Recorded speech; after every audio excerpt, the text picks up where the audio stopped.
Hello বন্ধুরা, কেমন আছো সবাই? Welcome to our channel. প্রথমেই বলে রাখি, গণপতি বাপ্পা মোরিয়া। আজ গণপতি পুজোর শেষ দিন, মানে দধিকর্মার লাস্ট হয়ে গেছে আমাদের। ঠাকুরমশাই এই হলুদ গোলা জলটা সংকল্প করে বানিয়েছিলেন, যেখানে দর্শন করতে হবে আমাদের প্রতিচ্ছবিটা।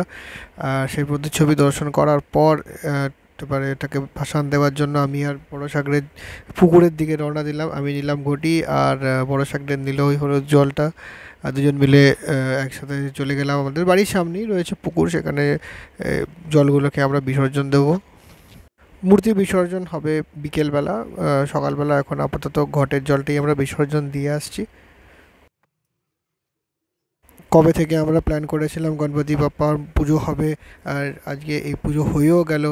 তো কীরকমভাবে সময় এগিয়ে যায় আমরা বুঝতেও পারি না। তো এবার এখানে বড় সাগরেতে এই হলুদ গোলা জলটা আমাদের পুকুরে বিসর্জন দেবে। তাই ওকে বললাম আস্তে আস্তে নামো, খানিকটা পিছল ছিল। সেও তো পাক্কা গিন্নি, সে নেমে বেশ সুন্দরভাবে বিসর্জনটা দিল, আর থালাগুলোকে ভালোভাবে ধুয়ে ফুয়ে নিল। তারপরে আমার পালা। আমার আবার জলে একটু ভয়, তাই আমি একটুখানি অতি সাবধানে নাপছিলাম। আর তারপর ঘটির জলটাকে বিসর্জন দিয়ে দিলাম। তো এইভাবেই আমাদের গণপতি বাপ্পার বিসর্জন সম্পন্ন হলো। কেমন লাগলো আমাদের ভিডিওটা জানিও আমাদের কমেন্ট করে। আর আমাদের চ্যানেলের ভিডিওগুলো ভালো লেগে থাকলে আমাদের চ্যানেলটাকে লাইক, শেয়ার আর ফলো করে দিও অনেক অনেক করে।